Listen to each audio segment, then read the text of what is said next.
Welcome to Guruvarya of Academy. Learn everything in simple way. Let's start today's session. Guides. Hello friends, how are you? I hope you will be fine. Friends, यापूर्वी आपण 4.4 चा जो काही chapter होता तो आपण पाहिलेला आहे आणि आज आपण टोटल सिलेबसचा जो काही शेवटचा चॅप्टर आहे 4.5 द लास्ट लेसन तो पाहणार आहोत. चॅप्टरचं नावच आहे शेवटचा धडा. तर हा शेवटचा धडा काय आहे आपण आता पाहायला सुरुवात करूया. I started for school very late that morning and was in great dread of a scolding, especially because M. Hamel had said that he would question us on participles, and I did not know the first word about them. For a moment I thought of running away and spending the day out of doors. It was so warm, so bright. The birds were chirping at the edges of the woods, and in the open field back of the sawmill the Persian soldiers were drilling.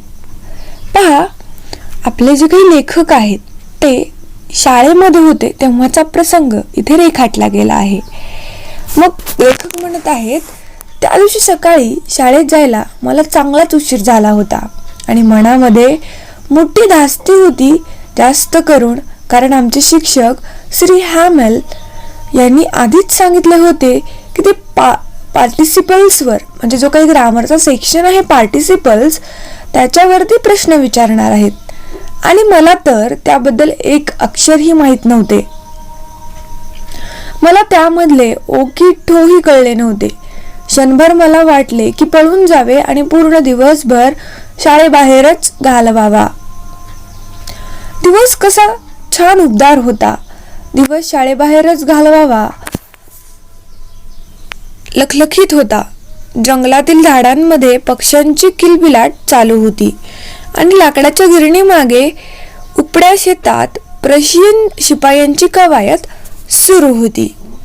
तर लेखकाला काय वाटतं किंवा त्या दिवसाची सुरुवात कशी झाली हे आपण फर्स्ट पॅराग्राफमध्ये पाहिलेलं आहे. When I passed the town hall, there was a crowd in front of the bulletin board. For the last 2 years, all our bad news had come from there. I thought myself, what can be the matter now? Then, as I hurried by as fast I could go, the blacksmith watcher who was there with his apprentice reading the bulletin called after me, "Don't go so fast, boy. You shall get to your school in plenty of time." I thought he was making fun of me and reached Mr. Hamel little garden all out of breath. तर पहा, लेखकाला उशीर झाला होता आणि लेखक घाई गडबडीने त्यांच्या शाळेच्या मार्गावर होते. मग त्यांच्या शाळेच्या मार्गावर टाउन हॉल होता. मग त्या टाउन हॉल समोर काही गर्दी होती. मग काय झालं आपण पाहूया. टाउन हॉलच्या समोरून जाताना सूचना म्हणजे वार्ता फलकासमोर मला खूप गर्दी दिसली. गेली 2 वर्ष सर्व वाईट बातम्या इथूनच कळत होत्या. मला वाटते आज काय घडले असेल.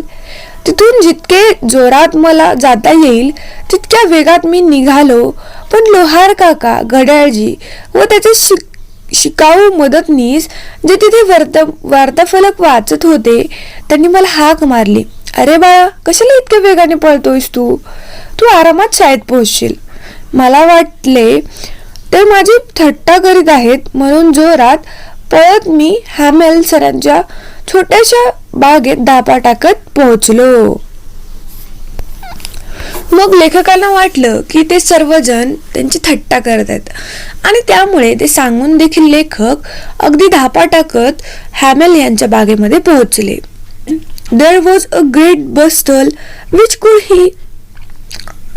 be heard out in the street. The opening and closing of desk, lessons repeated in unison were very loud, and the teacher's great ruler rapping on the table But now it was all so still.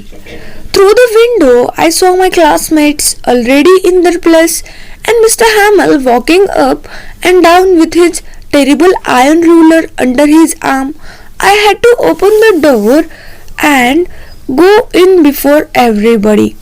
You can imagine how blushed and how frightened I was. But nothing happened. Mr. Hamel, saw me and said very kindly, "Go to your place quickly, little Franz. We were beginning without you." तर त्या लोकांनी तसं म्हटल्यानंतर देखील लेखक हे घाई गडबडीत त्यांच्या शाळेमध्ये पोहोचले. साधारण शाळा उघडली की तिथे खूप धांदल असे आणि अगदी रस्त्यावरही तो आवाज ऐकू येत असे. डेस्कच्या फळ्यांची उघडझाप, धडे एका सुरात मोठ्याने पुन्हा पुन्हा म्हणणे आणि शिक्षकांचे टेबलावर रूळ आपटणे इत्यादी. पण आज सर्व शांत शांत वाटत होते. मी खिडकीतून पाहिले. माझे सर्व वर्गमित्र आपापल्या जागी बसले होते आणि आमचे हॅमल सर त्यांना तो भयंकर लोखंडी रूळ काखेत धरून वर्गात फिरत होते, एरझाऱ्या घालत होते. मला दार उघडून सर्वांच्या समोर वर्गात जावे लागणार होते. तुम्हाला कल्पना आली असेल की किती घाबरलो होतो मी, ओशाळलो होतो. पण विशेष काही घडले नाही. हॅमल सरांनी मला पाहिले आणि प्रेमाने म्हणाले, "फ्रान्स बाळा, जा लवकर, तुझ्या जागेवर बस. आम्ही तू येण्यापूर्वीच सुरुवात केली आहे." उशीर झाल्यानंतर आपल्याला शिक्षा भेटणार यामुळे लेखकाला शाळेमध्ये जाऊ वाटत नव्हतं. पण लेखक तिथे गेल्यानंतर मात्र सर्व तिथे उलट घडलेलं त्यांना पाहायला भेटलं.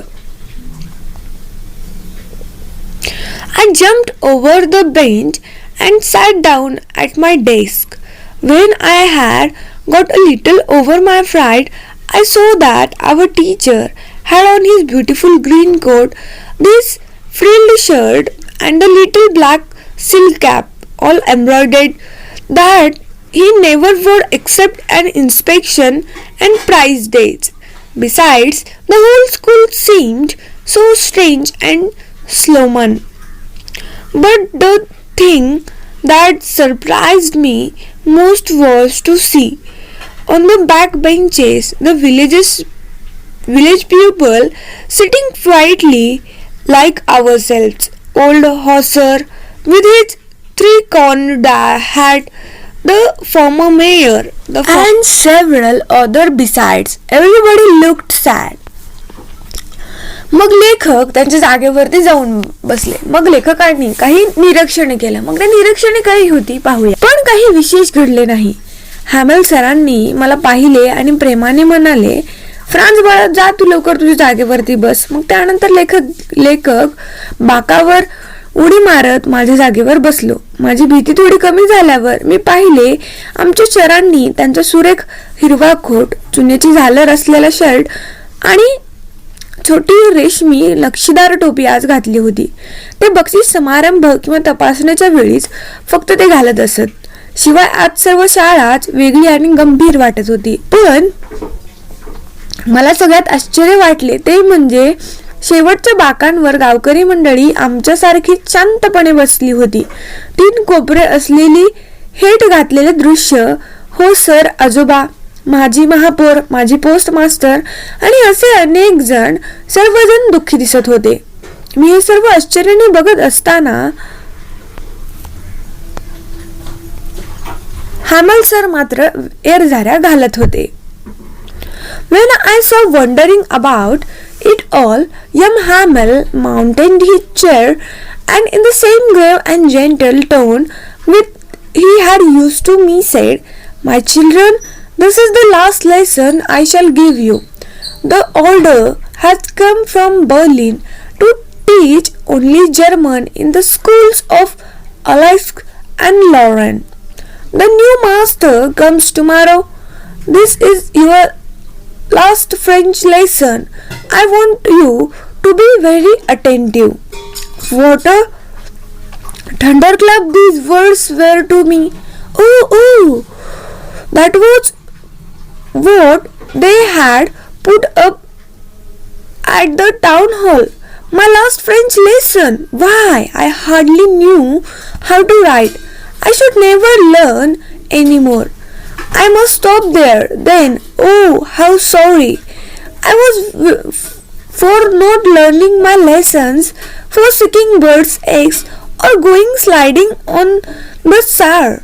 My books that had seemed such a nuisance a while ago, so heavy to carry, my grammar and my history of the saints were old friends now that I couldn't give up. And young Hamel too. The idea that he was going away, that I should never see him again, made me forget all about his ruler and how cranky he was. मी हे सर्व आश्चर्याने पाहत असतानाच हॅमेल sir खुर्चीवर बसले आणि मगाशी माझ्याशी ज्या गंभीर व मवाळ आवाजात बोलले तसेच सर्वांना म्हणाले, मुलांनो, माझा हा शेवटचा तास आहे. बर्लिनहून फतवा आला आहे की यापुढे अलेक्स आणि लॉरेन येथील शाळांतून केवळ जर्मन भाषेतून शिक्षण दिले जाईल. आता उद्या नवीन शिक्षक येतील.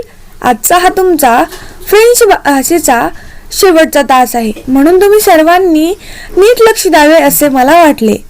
सरांचे हे शब्द माझ्यासाठी मोठी भयंकर बातमी होती. अच्छा, म्हणजे टाउन हॉल जवळील वार्ताफलकावर ही बातमी होती. तर आज माझा फ्रेंच भाषेतला शेवटचा धडा. खरे म्हणजे मला कसे बसे फ्रेंच लिहिता येते. आता ते कधीच शिकावे लागणार नाही. आता मला इथेच थांबले पाहिजे. आतापर्यंत मी काही शिकलो नाही याचे मला फार वाईट वाटते. पक्ष्यांची अंडी शोध, सार नदीच्या काठावर भटक, हेच मी केले. काही दिवसांपूर्वी डोकेदुखी वाटत असलेली, ने-आण करायला वजनदार वाटणारी माझे व्याकरण आणि माझी संत चरित्रे, हे सर्व आता माझे जुने मित्र ठरणार. हे सर्व आता मला सोडावेसे वाटेना. आणि माझे हॅमेल सर सुद्धा, हे आता जाणार, पुन्हा कधीही भेटणार नाहीत या विचाराने त्यांचा तो लोखंडी रूळ आणि त्यांचा तराईकपणा मी विसरून गेलो. Poor man! It was in honor of this last lesson that he had put on his fine Sunday clothes. And now I understood why the old man of the village were sitting there in the back of the room. It was because they were sorry too that they had not gone to school more. It was their way of thanking our master for his 40 years of faithful service and of showing their respect for the country that was theirs no more. While I was thinking of all this, I heard my name called. It was my turn to recite. I had not learned my participles, and so I could not say a single word. I heard Mr. Hamel to say me, I don't scold you, little Franz. You must feel bad enough. See how it is. Every day we have said to ourselves, bah, I have plenty of time. I shall learn it tomorrow. And now you see where we have come out. Oh, that's the great trouble with Alaska. She put off learning tomorrow. Now those fellows out there will have the right to say to you how it is you pretended to be Frenchman, and yet you can neither speak nor write your own language. But you are not the worst, poor little Franz. You have all a great deal to reproach ourselves with. बिचारे sir. कारण त्यांना शाळा सोडून जावी लागणार होती. आणि जे सर फ्रान्झला म्हणजे लेखकांना वाईट वाटायचे, त्यात सरांचा आज शेवटचा दिवस होता. आजच्या या शेवटच्या तासासाठी त्यांनी समारंभात घालत असे कपडे घातले होते. आणि माझ्या लक्षात आले की गावातील बुजुर्ग मंडळी वर्गात शेवटच्या बाकावर का बसली होती, कारण ते पुढे कधीच शाळेत गेले नव्हते. याबद्दल त्यांना वाईट वाटत असावे.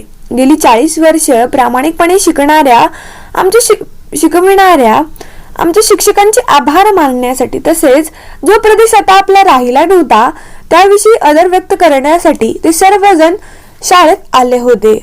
मी हा सर्व विचार करीत असतानाच माझे नाव पुकारले गेले.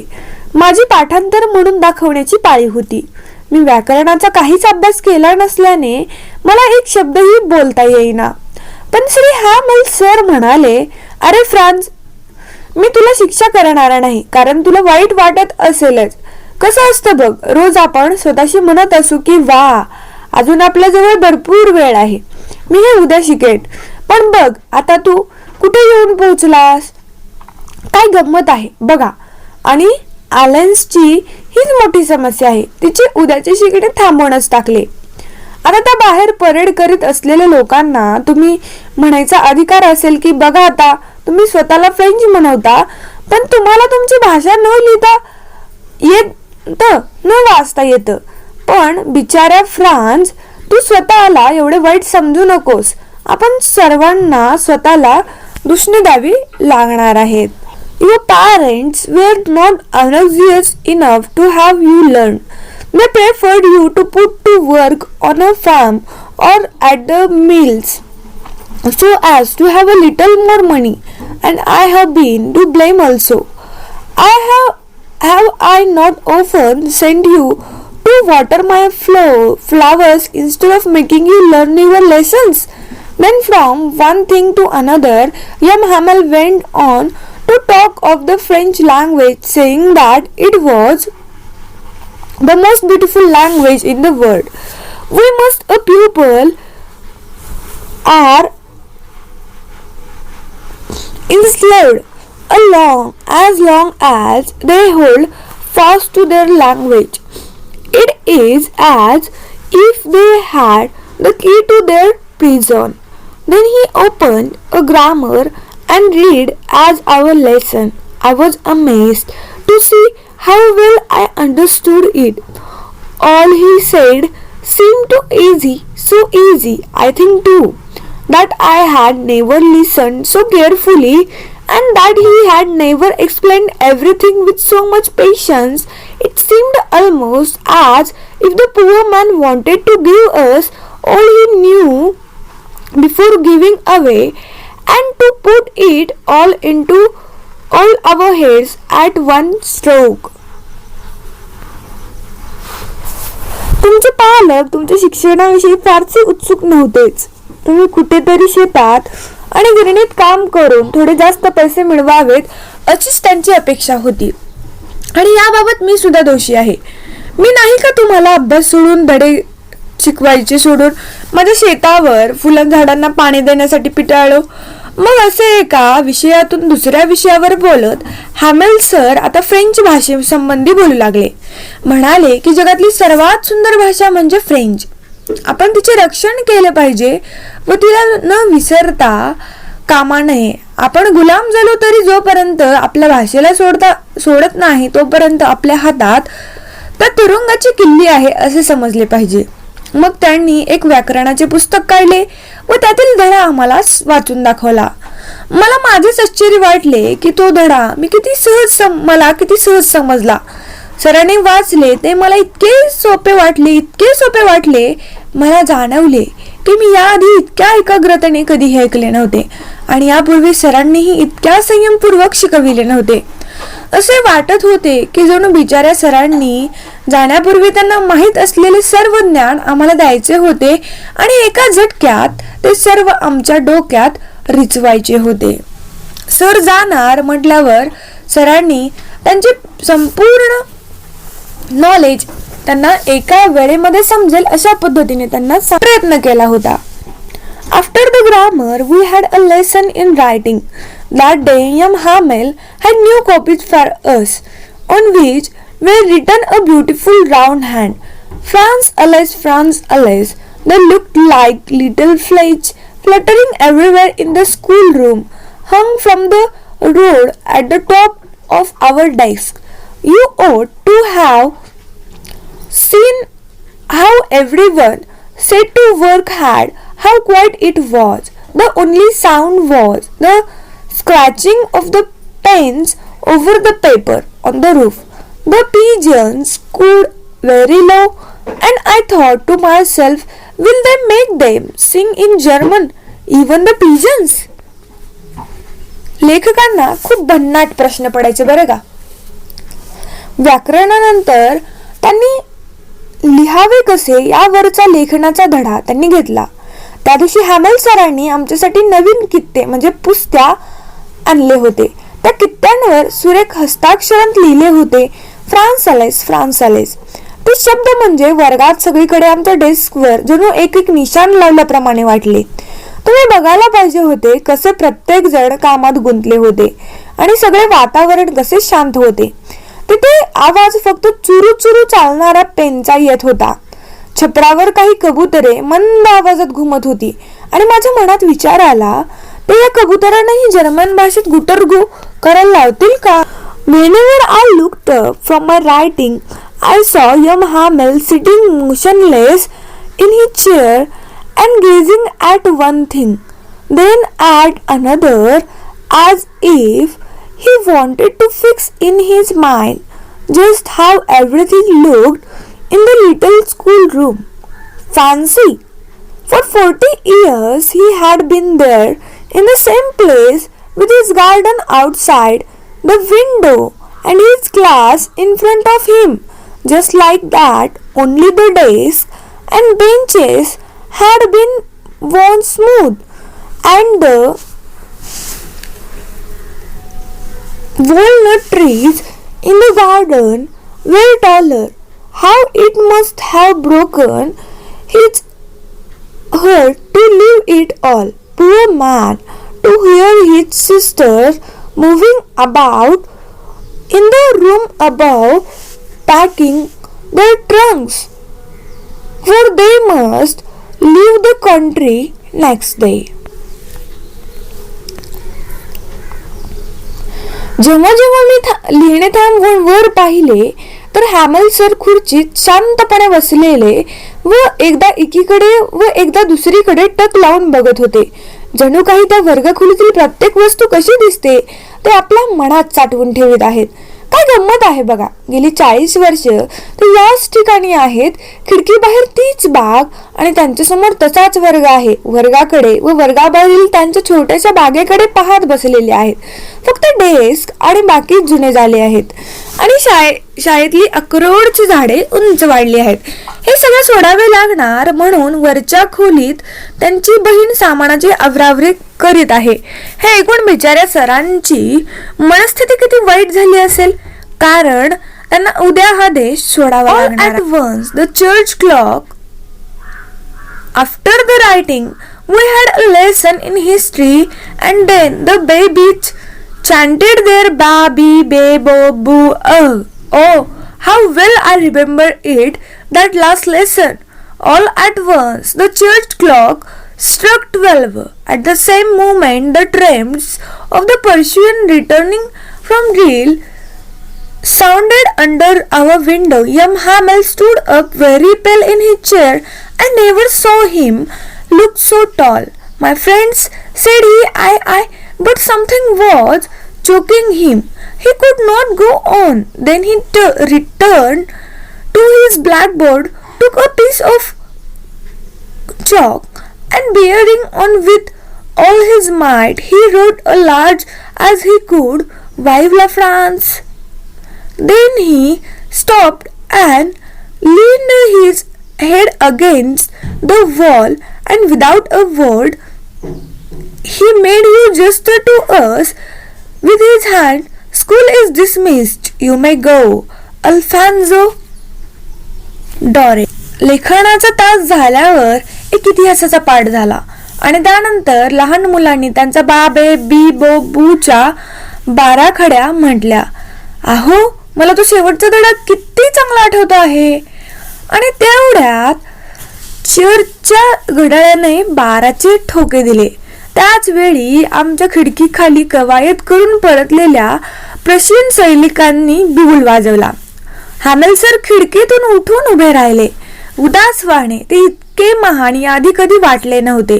माझ्या मित्रांनो, ते म्हणाले, मी पुढे त्यांना बोलवेना. मग ते फळाकडे वळले, खडू हातात घेतला आणि सर्व शक्तीनिशी शक्य तितक्या मोठ्या अक्षरात त्यांनी लिहिले, "फ्रान्स जिराई हो."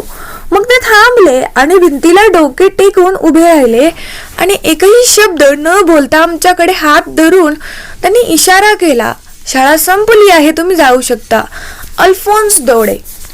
तर विद्यार्थी मित्रांनो, द लास्ट लेसन या पाठामध्ये आपण पाहिलं की कशा पद्धतीने फ्रेंच भाषा शिकवणारे शिक्षक लेखकांना नकोसे वाटत होते, पण ज्या दिवशी ते मात्र शाळा सोडून जाणार होते त्या दिवशी मात्र लेखकांना त्यांनी शिकवलेली प्रत्येक गोष्ट समजत होती आणि त्यांना प्रत्येक गोष्ट ऐकावीशी वाटत होती.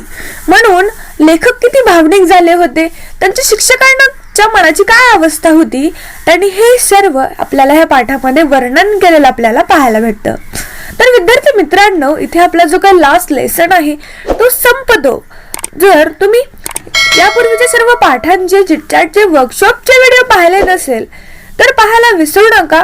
व्यवस्थितपणे अभ्यास करा. तुमचे जे काही प्रॉब्लेम्स असतील ते कमेंट करून सांगायला विसरू नका. आणि जर तुम्हाला हा व्हिडिओ आवडला असेल तर नक्की तुमच्या फ्रेंड्सशी शेअर करायला देखील विसरू नका. तर लवकरच तुमच्या ज्या काही एक्झाम्स असतील त्या सुरुवात होतील, त्या व्यवस्थितपणे द्या, मस्तपैकी अभ्यास करा. Thanks for watching video. जर तुम्ही आमच्या चॅनलला सबस्क्राईब केलं नसेल तर लगेच सबस्क्राईब करा आणि बाजूला असलेल्या बेल आयकॉनवर क्लिक करा, म्हणजेच तुम्हाला आमच्या नवीन व्हिडिओचे अपडेट भेटतील. आणि शेअर करायला विसरू नका, कारण जशी तुम्हाला मदत झाली तशी इतरांना पण होऊ द्या. Thank you everyone.